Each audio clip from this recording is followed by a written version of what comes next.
Nella puntata precedente, Dante e Virgilio hanno proseguito il loro viaggio attraverso le prime due cornici del Purgatorio. Nella prima cornice, dedicata ai superbi, hanno osservato le anime piegate sotto pesanti massi, simbolo del loro orgoglio terreno. Il paesaggio era caratterizzato da pareti rocciose scolpite con esempi di umiltà, offrendo una lezione visiva ai penitenti. In questo ambiente austero hanno incontrato figure come Umberto Aldobrandeschi e Oderisi da Gubbio, che hanno condiviso le loro storie di pentimento. Successivamente, nella seconda cornice riservata agli invidiosi, le anime erano sedute con gli occhi cuciti da fili di ferro, rappresentando la loro cecità spirituale. Il paesaggio qui era avvolto in un'atmosfera cupa, con voci tuonanti che proclamavano esempi di carità, risuonando tra le rocce e ammonendo i penitenti. Tra queste anime, Dante ha conversato con Sapia Senese, che ha raccontato la sua storia di invidia e redenzione. Attraversando questi scenari suggestivi, i due poeti hanno riflettuto sulle conseguenze dei peccati e sull'importanza della purificazione per raggiungere la beatitudine eterna. Infine, davanti all'ingresso della terza cornice, Dante assiste a tre visioni.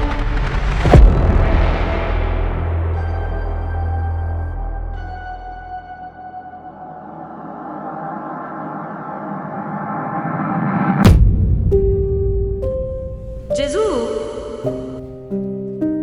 Dove sei? Gesù? Gesù? Gesù? Aspetta, forse potrebbe essere al tempio. Dove sei? Gesù?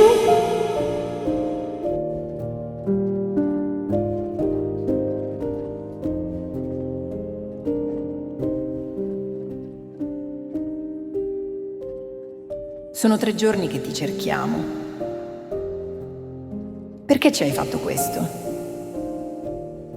Perché mi cercavate? Non sapevate che devo occuparmi delle cose del Padre mio?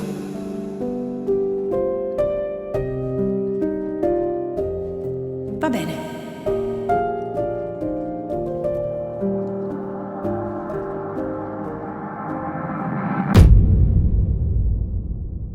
Pisistrato, marito mio, quel giovane ha osato baciare nostra figlia in pubblico. Deve essere punito con la morte. Se uccidiamo chi ci ama, cosa faremo ai nostri nemici?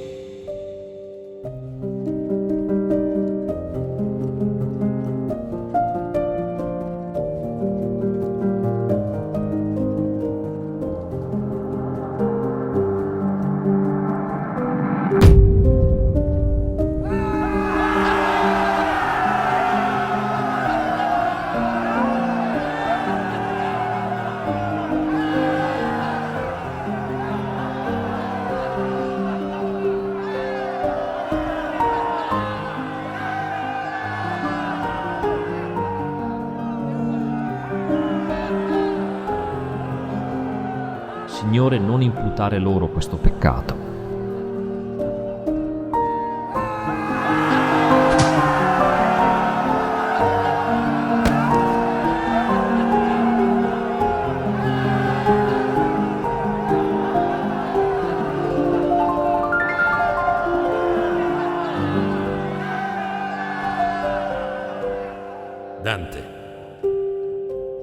Dante. Maestro, io non so come spiegarlo, ma ho visto... Dante, hai visto esempi di mansuetudine. Apri il tuo cuore alla pace divina.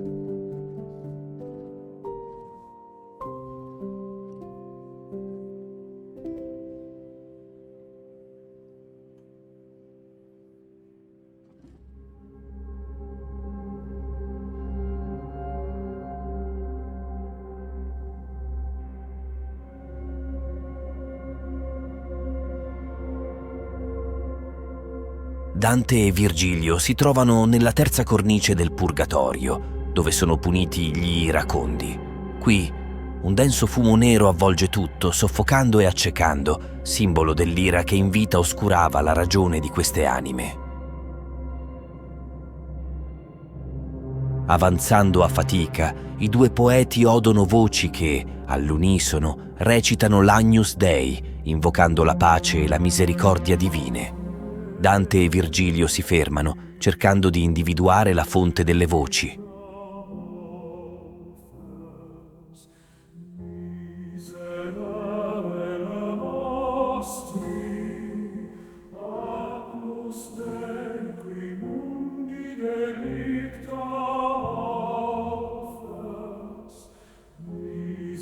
Un'anima si avvicina, emergendo appena dalla nebbia. Voi che avanzate attraverso questo fumo, chi siete? E da dove venite?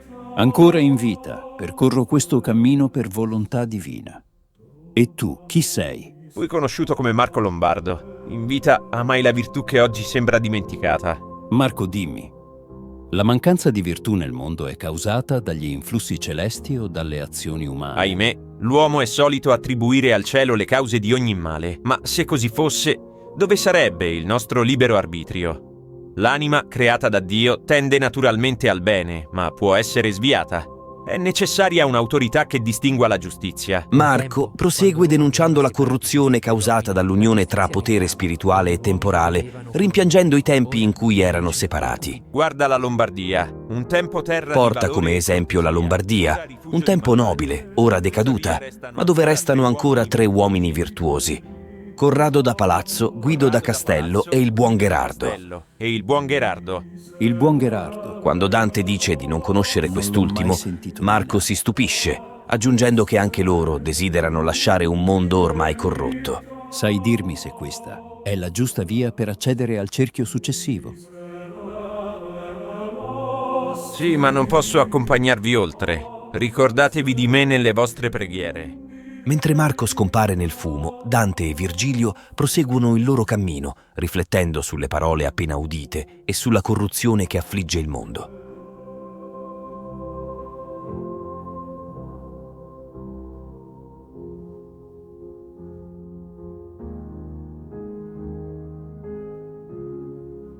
Il sole sta tramontando sulle pendici del Purgatorio.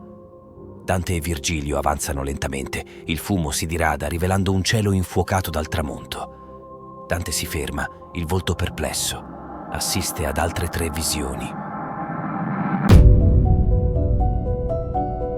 Nella prima visione, Dante vede Procne, furiosa perché suo marito Tereo ha violentato sua sorella Filomela. Per vendicarsi, Procne uccide il proprio figlio Iti e lo serve come pasto a Tereo. Dopo la scoperta dell'atroce atto, gli dei trasformano Tereo in un uccello, mentre Procne diventa un usignolo, condannata a cantare il suo dolore. Nella seconda visione vede Aman, ministro del re di Persia Assuero, che consumato dall'odio ordina la costruzione di una forca per Mardocheo, ma il piano si rivolta contro di lui. Aman viene impiccato sulla stessa forca che aveva preparato.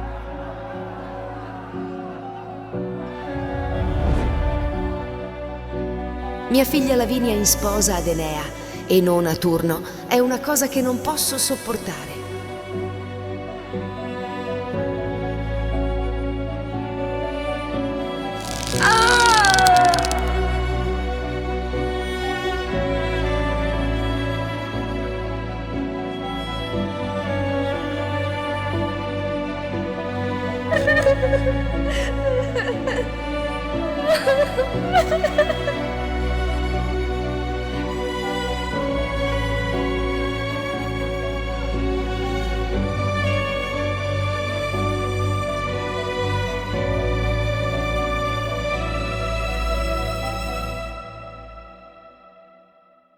Beati i pacifici, poiché saranno chiamati figli di Dio. Salite, pellegrini, verso la purificazione.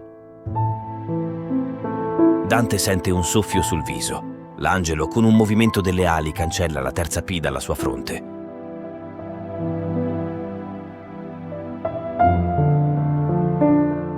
Dante e Virgilio iniziano a salire la scala, meno ripida delle precedenti.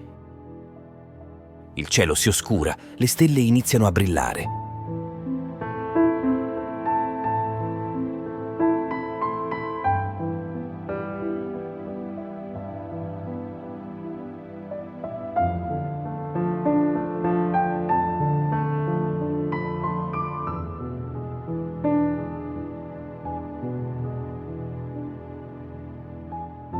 Mentre la notte è ormai sopraggiunta, i due poeti giungono davanti alla quarta cornice del purgatorio. Maestro, le forze mi abbandonano. È saggio proseguire nel buio. No, Dante. Nel purgatorio la notte è tempo di riposo. Fermiamoci qui e riflettiamo.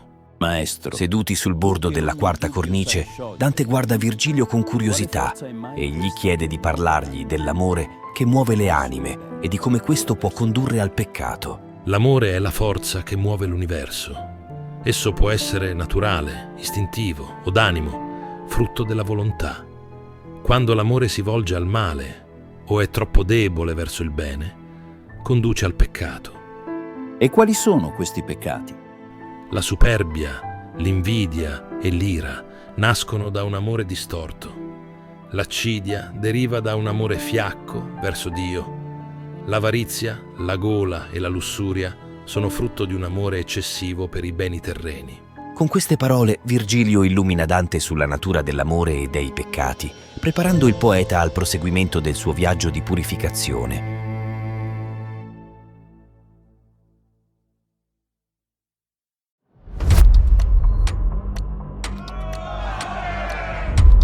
Dante e Virgilio si trovano nella quarta cornice del purgatorio, dove sono puniti gli accidiosi, coloro che in vita amarono Dio e il prossimo con scarso fervore. Qui, per contrappasso, sono costretti a correre incessantemente, gridando esempi di sollecitudine e di accidia punita. Maria si affrettò verso la montagna per visitare Elisabetta. Cesare, per sconfiggere Ilerda, corse in Spagna. Maria si affrettò verso la montagna per visitare Elisabetta. Maria si affrettò verso la montagna per visitare Elisabetta. Mentre prosegue il dialogo tra Dante e Virgilio sull'amore, si avvicina una schiera di anime che corrono velocemente, gridando esempi di virtù opposta al loro vizio. Maria si affrettò verso la montagna per visitare Elisabetta. Cesare, per sconfiggere Ilerda, corse in Spagna. Anime zelanti, indicateci la via per la cornice superiore. Continuate a seguire il nostro cammino. Non possiamo fermarci, poiché il fervore ci spinge a purificarci. Io fui abate di San Zeno a Verona, sotto l'impero di Federico Barbarossa. Presto, Alberto della Scala pagherà per aver imposto come abate suo figlio illegittimo. Mentre le anime si allontanano, Dante, immerso nei suoi pensieri, si lascia vincere dal sonno, mentre la notte avvolge la cornice degli accidiosi.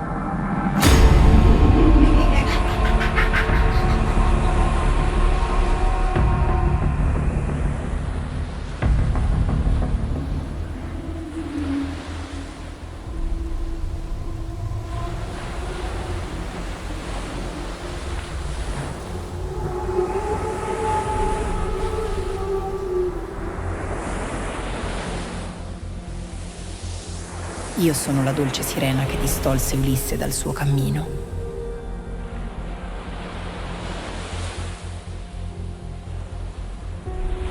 Mostra a questo tuo discepolo la vera natura di questa creatura. Virgilio si avvicina alla sirena, le squarcia le vesti, rivelando un ventre fetido. Un odore nauseante si diffonde, svegliando Dante dal suo sogno. Calmati, Dante. Hai visto l'inganno dei beni materiali? La sirena rappresenta l'avarizia, la gola e la lussuria. Solo guardando oltre le apparenze e le illusioni delle sue vesti possiamo liberarci dalla sua tentazione. Ora comprendo, maestro. Affrettiamoci nel nostro cammino. Mentre il sole inizia a riscaldare l'ambiente e i loro cuori, Dante e Virgilio proseguono il cammino attraverso la cornice dei lussuriosi.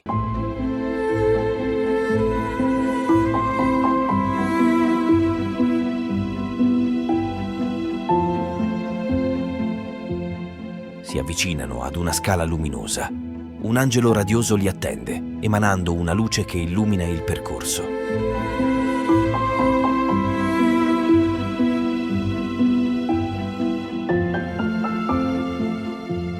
Beati coloro che piangono, perché saranno consolati.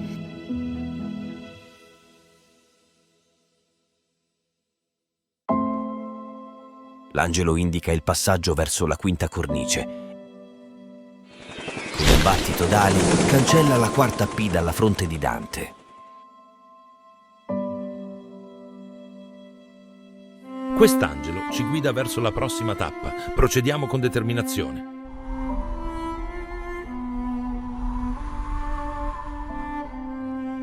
Con rinnovata determinazione, Dante e Virgilio si accingono a salire la scala che conduce alla quinta cornice.